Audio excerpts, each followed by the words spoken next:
미국 중서부 콜로라도주 남쪽 끝 드넓은 녹색의 평원 한가운데 우뚝 솟아있는 가파른 협곡 메사베리데. 가파른 절벽 아래 숨겨져 있던 삶 거주지, 사람들이 살았던 확연한 흔적들. 이 놀라운 석조 건축물에 살았던 사람들은 누구였을까? 왜 절벽 위에 집을 지은 것일까? 과연 그들은 어디에서 왔으며 또 어디로 사라진 것일까?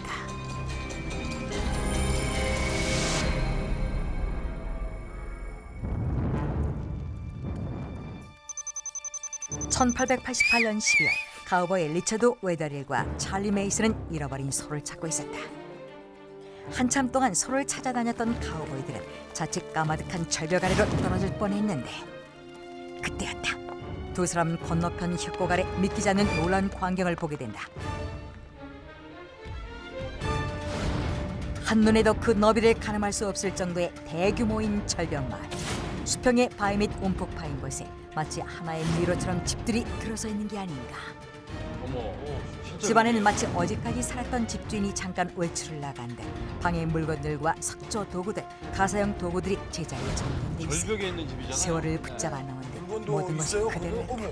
그러나 그 어디에도 이 집기들을 사용했었을 사람들의 모습은 보이질 않았는데 운전도 있어요. 일을 하던 남자와 요리를 하던 여자, 그리고 아이들, 그들은 왜 하던 일도 중단하고 어디로 간 것일까? 그렇게 메사베리데 미스터리는 고대의 사람들이란 뜻의 인디안 언어 아나사지란 이름이 붙여지면서 본격적으로 시작되었다. 카우보이들에 의해 세상에 알려진 절벽 궁전.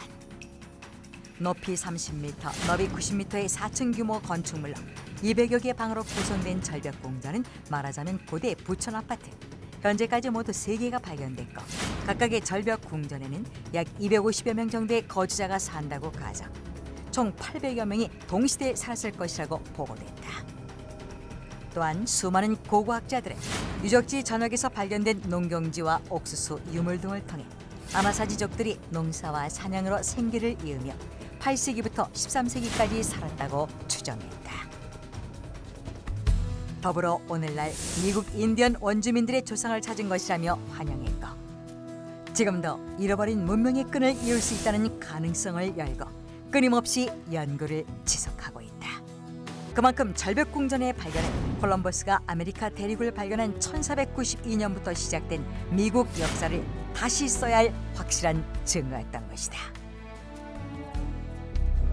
그러나 숱한 학자들의 연구 발표에도 불구하고 절벽 궁전이 발견된 지 100년이 지난 지금까지도 아나사지족의 실종에 관한 의문은 여전히 남아있다. 아나사지족, 그들은 왜 사라졌을까? 우선 수많은 학자들이 공통으로 주장한 것은 아나사지 사람들이 죽은 것이 아니라 집을 버리고 떠났다는 점이다.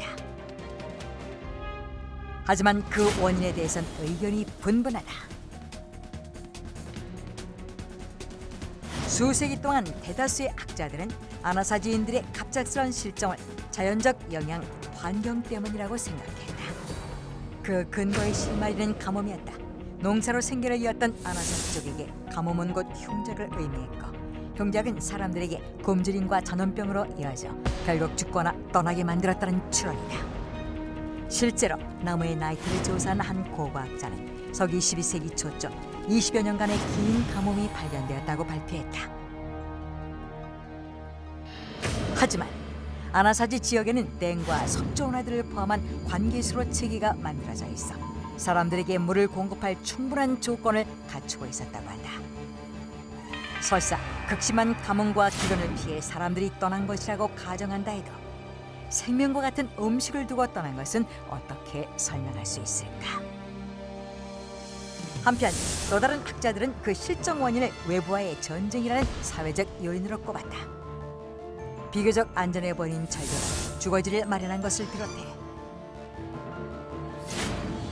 4층 구조의 궁전 속에 방이 무려 200개가 넘음에도 불구하고 계단과 통로 하나 없이 미로 같은 구조를 건축해 필요할 때만 사다리를 꺼내 출입했던 것은 그만큼 그들이 외부의 침입을 의식하며 살았다는 증거라는 주장이다.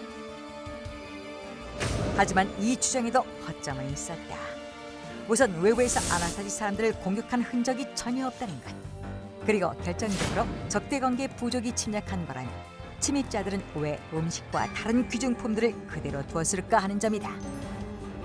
그런데 새로운 주장이 나타난다. 그 해답은 이 거대한 절벽 궁전을 건축하게 된 과정 속에서 실마리를 찾을 수 있다는데 1940년 동부 애리조나 유적 발굴 중이던 한 고고학자는 대단한 양의 보물이 담긴 깊은 방을 발견한다. 메사베르데 남서부에서 발견된 이 유골은 인간의 유골 중 가장 부유한 것으로 시체 옆에는 25개 색칠된 그릇들과 400개의 돌 화살촉, 덕벽으로 뒤덮인 부적 등 특별한 문양의 유물들이 발견되었다. 모두 이 유골이 당시 사회에서 아주 특별한 위치에 있었음을 나타내는 유품들이었다.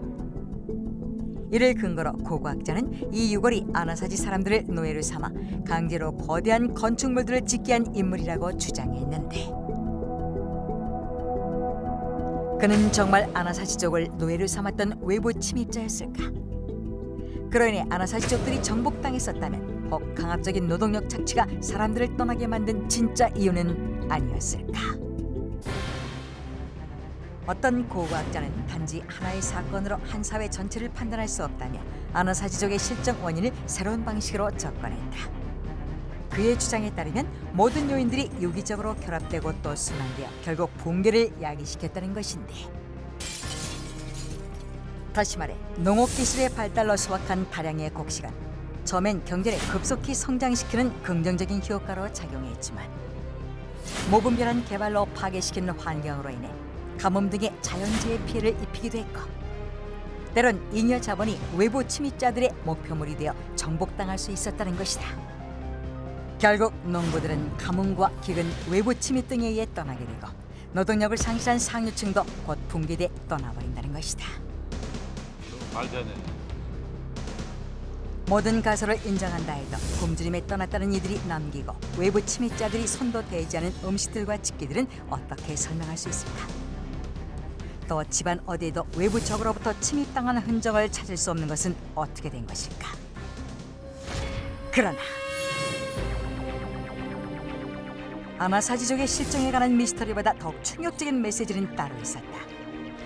수세기 전에 일어났던 아나사지 문명의 급격한 경제 발전과 붕괴가 무분별하게 고도 성장을 하고 있는 오늘날의 문명 사회에도 일어날지 모른다는 경고 메시지라는 사실이다.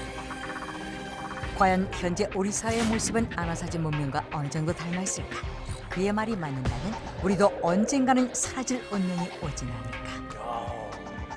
아나사지족들이 물려준 위대한 유산 절벽궁전 그리고 사라진 사람들 그들은 왜 어디로 사라진 것일까?